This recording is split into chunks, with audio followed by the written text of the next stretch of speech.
if you want to trap a human being,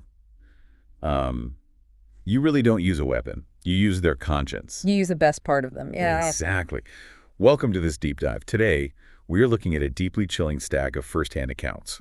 These are from drivers who discovered the hard way that our evolutionary instinct to help others is, well, it's exactly what predators use to hunt us. It's a tough reality to face. It really is. So imagine for a second that you're driving completely alone at night. You are on a deserted stretch of highway. Just out in the middle of nowhere. Right. The kind where the radio just fades into static and the dashboard lights are like the brightest thing in your world, and your headlights are just barely carving this tunnel out of the pitch black. Which can feel peaceful, actually. Yeah, there's a weird kind of peace in that isolation. But the unsettling truth we're exploring today is that the real danger out there on the road, it isn't the dark itself. It is what is waiting inside it. And we are looking specifically at situations where the dark is actively pretending to be something else. Right. Because if we examine the source material today, a very clear pattern emerges. I mean, these are not random, opportunistic events. They are meticulously engineered psychological traps. Which is the scariest part. Absolutely. So the goal of our discussion is to map out an analytical framework for these encounters. We need to explore why these traps are so devastatingly effective, how they hijack our evolutionary instincts, and how the human brain processes environmental anomalies when it is suddenly put under extreme pressure. Because your brain acts totally differently under pressure. Oh, completely. It's night and day. Okay, let's unpack this with our first piece of source material. We have 3 highly specific real-life highway encounters to guide us. And the first one takes us into the vast emptiness of the Mojave Desert. Talk about isolated. Literally nothing out there. So the time is around midnight in August of 2022. We are riding along with a 34-year-old woman. She's driving a Subaru Forester across Interstate 40 East. And she's actually moving from Los Angeles to Albuquerque after a bad breakup. So she's actively seeking that exact private peace we just talked about. Just trying to clear her head. Exactly. The desert is indifferent. The road is completely empty. And then from about a quarter-mile out, her headlights catch a figure on the shoulder. Which, immediately shatters that isolation. Completely shatters it. It is a woman in a pale shirt, standing on the right shoulder, facing oncoming traffic. Yeah. And she is waving both arms above her head in these wide, slow, desperate arcs. A universal sign of distress? Right. One arm is raised, the other is held across her midsection, like she is nursing a serious injury. Her mouth is open. I mean, she isn't screaming, but her face looks like she has been calling for help for a very long time. Put yourself in that driver's seat for a moment. I mean, your brain has a fraction of a second to process an incredibly complex visual stimulus. Just a split second. Right. And evolutionary psychology tells us that humans are heavily wired for altruism. When we see a member of our own species in obvious distress, our internal alarms, they do not politely ask our logic center for permission to act. They just bypass it entirely. Yeah, the brain just dumps cortisol and adrenaline into the bloodstream. The instinct to rush in and provide aid is overpowering. And the people who set this trap on I-40, they are banking on that exact biological reflex. But I'm looking at the driver's reaction in the source here, and she does something very subtle but crucial. She doesn't slam on her brakes. Which most people would do. Right, but she simply lifts her foot off the gas pedal. She lets the car decelerate naturally, dropping her speed down to about 30 miles per hour. Buying herself time. Exactly. And as she rolls past this woman, keeping her doors locked and windows up, she notices one defining microscopic detail. The woman's feet are completely clean. The detail that breaks the entire facade. Yes. Think about the environment. This woman is supposedly stranded on the gravel and dirt shoulder of the Mojave Desert in the middle of the night. But her feet look like she just stepped out of a shower onto a swept concrete porch. That doesn't make any sense. None at all. And as the driver passes her, the woman on the shoulder makes a fast, involuntary 1-second glance into the dark scrub brush to her right. Oh, wow. Is a quick dart of the eyes like she is checking in with someone waiting in the dark. Yeah, that quick glance is the physical manifestation of situational dissonance. So the driver trusts her gut, hits the gas, and keeps rolling. She drives 2 miles down the road before she finally hits a cell zone and calls 911. Good for her. Yeah, but the terrifying aftermath here is that police later find a man hiding in the brush, exactly 30 feet off the shoulder where the driver saw that glance. And he had a canvas bag containing a coil of nylon rope and heavy-duty zip ties. That is junk. I know. The sheriff noted there had been 3 prior incidents on that exact stretch of I-40 in the previous 14 months. And in 2 of those incidents, the driver stopped. It is entirely chilling to consider the fate of those 2 drivers who followed their biological programming. It really is. But I am genuinely stuck on the neurobiology of this, though. I mean, I understand the concept of an optical illusion for the conscience, where your brain tries to resolve conflicting information. Right. But in a state of sheer panic, with adrenaline flooding your system, your vision actually narrows, right? Like you get tunnel vision. We do. So if our brains are screaming at us to help a distressed human, how does anyone override that panic to fixate on something as tiny as a lack of dirt on a foot? Well, what's fascinating here is you're touching on the exact mechanism that saved her life. It comes down to the physics of her reaction. How so? The predator wants you to panic, right? They want you to lock up your brakes and jump out of the car before your prefrontal cortex, which is the logical, analytical part of your brain, before that can even evaluate the scene. They want you moving fast. Exactly. But by merely lifting her foot off the gas instead of braking hard, this driver bought herself time. She slowed the timeline down. She bought herself what we can call a 10-second window of natural deceleration. And in neurobiology, 10 seconds is an eternity. I bet. It allowed the emotional, panic-driven part of her brain, the amygdala, to cool down just enough for the prefrontal cortex to catch up and actually begin processing the environment. So the logic came back online. Yes. That 10-second window is what widened her visual field back up, allowing her brain to scan the environment and detect that dissonance. The pale shirt and the injured posture screamed emergency, but the perfectly clean feet on a dirty desert shoulder whispered, staged. She gave her brain the space to see the error in the matrix. Precisely. If she had slammed on the brakes, the adrenaline spike would have blinded her to the feet entirely. The trap relies entirely on your momentum and your panic. So by removing the panic, she dismantled the trap. She took away their greatest weapon. Wow. But that 10-second window is only a defense if the trap has a visible flaw. What happens when the predator anticipates your logic? Right, when they up their game. Yeah, what happens when they deliberately construct a scene that weaponizes your own critical thinking against you?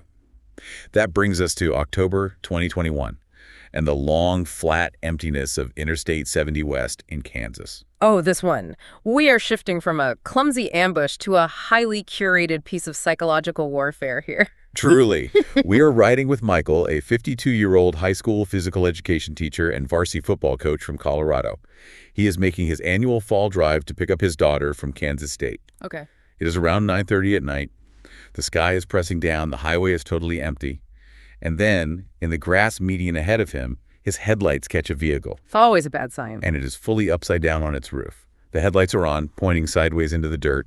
The hazard lights are blinking in this slow, rhythmic orange pulse. Which is a visceral trigger for any passing driver. Immediate panic. Michael pulls over, calls 911 immediately, and tells dispatch he is going to check for survivors. He grabs his flashlight and walks across the dry grass. Doing exactly what you'd expect a good person to do. Right. But as he gets within 10 feet of the wreck, he freezes. Not because of what he sees, but because of what is completely missing. We're missing details. Yeah. He looks back at the highway and realizes there are no skid marks whatsoever. There is no debris field, no scattered glass, no plastic trim fragments, no violent gouges in the asphalt. The road behind the overturned car is perfectly clean. That's just wrong. And it gets weirder. He touches the air near the exposed undercarriage, and the engine block is ice cold. Which defies the fundamental physics of a highway collision. Yeah. I mean, a vehicle rolling at 70 miles per hour is a violently destructive event. It tears everything up. Yeah, it shreds the environment. It leaves a massive footprint of kinetic energy. But this environment was pristine. Michael shines his flashlight inside the cab and sees a man suspended upside down by his seatbelt. But Michael instantly realizes this accident didn't happen tonight. Because of the cold engine. Right. And police later confirmed that the man inside had been deceased for 36 to 48 hours. Which is horrifying. It is. And that is the exact moment the second car arrives. The watcher in the dark. Yes. While Michael is standing in the median processing this impossible scene, headlights appear from the east.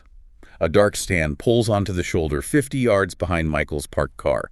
It doesn't put on its hazard lights. Nobody gets out to help. They're just sitting there. The engine stays running. The headlights are pointed directly at Michael's car, not at the wreck in the median. Michael slowly retreats to his locked vehicle and gets back on the phone with 911. Smart guy. Very. For 11 excruciating minutes, he watches that dark sedan in his rearview mirror. It just sits there, watching him. And then, slowly, deliberately, the sedan makes a U-turn across the median and drives back east into the night, leaving the scene casually because it had finished observing the trap. So the police call Michael the next day with a revelation that completely reframes the entire night. The car in the median was stolen 5 days prior in Wichita. It hadn't crashed at all. No, it was planted. It had been physically hauled out there and placed on its roof in that grass. The hazard lights were switched on manually. But I am genuinely struggling with the logistics here. It's a lot of work. Right. Dragging a stolen car out to a highway, physically flipping it over with a deceased person inside, that is an insane amount of labor and risk. Why go to all that theatrical effort? Why not just park on the shoulder and wave a flashlight like the trap in the Mojave? Because a flashlight invites you to ask questions. A violently flipped car forces you to make assumptions. Oh, that makes sense. Predators at this level understand that the human brain writes a script before we even step out of our vehicle.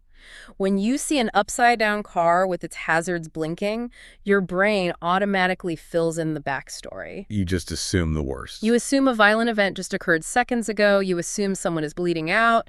You assume time is of the essence. You don't look for skid marks because your brain has already decided exactly how that car got there. Here's where it gets really interesting, though. Michael's background. As a football coach, right? Yeah. Is it possible that these predators rely entirely on the chaos of an accident to blind us? They are banking on the fact that an average person won't look for skid marks or touch a cold hood. But Michael is a guy who spends every Friday night forced to tune out the absolute chaos of 200 screaming parents to focus on the mechanics of a play. That's a great point. He has the mental discipline to pause. He looked for the physical evidence of the violent event his brain assumed had happened, and he trusted the absence of that evidence over his own adrenaline. Well, some things are designed to look like help. It's like a digital phishing scam, something you probably encounter in your inbox, every week. Oh, yeah, constantly. You get an urgent email saying your bank account is locked and you have 10 minutes to verify your identity. It is the digital equivalent of an overturned car. Manufactured panic. Exactly. They create a high-stakes, fake crisis so that your anxiety forces you to click the link before you check the sender's email address, before you look for the skid marks, so to speak. That's a perfect analogy. The predator's greatest weapon in this Kansas story isn't physical violence. It is the patience of the trap. They built a theater of the macabre, and then they simply waited in the dark for human decency to pull the trigger. They weaponized the best part of us. He trusted the pristine grass over the blinking lights. He really did. But both of those stories involve a singular driver relying on their individual instinct in a specific, terrifying moment. Oh. Our third piece of source material zooms out. Taking a macro view. Right. It shows us how these predators operate over long periods of time and how we fail to track them on a macro scale. Let's talk about Ray Tillman. He's a 58-year-old trucker who hauls dry freight on Route 50 across Nevada. A highway famously known as the loneliest road in America. Honestly, it sounds terrifying. No cell service, no towns, just hundreds of miles of dark asphalt cutting through the basin. But Ray has driven this exact route 3 times a week for 19 years. He knows it like the back of his hand. He knows every dip in the pavement, every single reflective marker. He's a man of absolute unbreakable routine.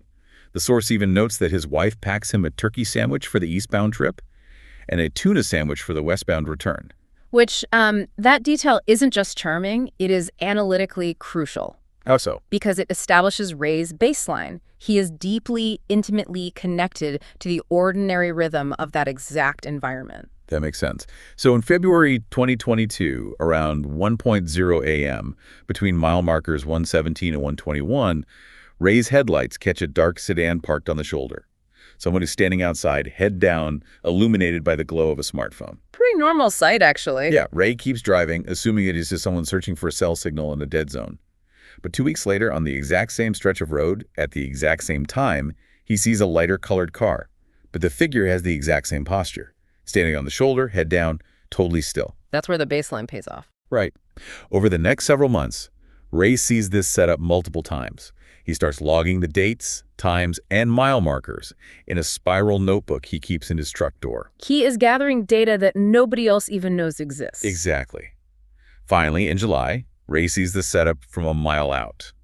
He drops his rig speed to a crawl, reads the license plate of the vehicle, it's a 2018 Honda Civic, writes it in his spiral notebook, and drives until he gets a cell signal to call the Nevada Highway Patrol. And that changes everything. That single phone call cracks a massive case wide open.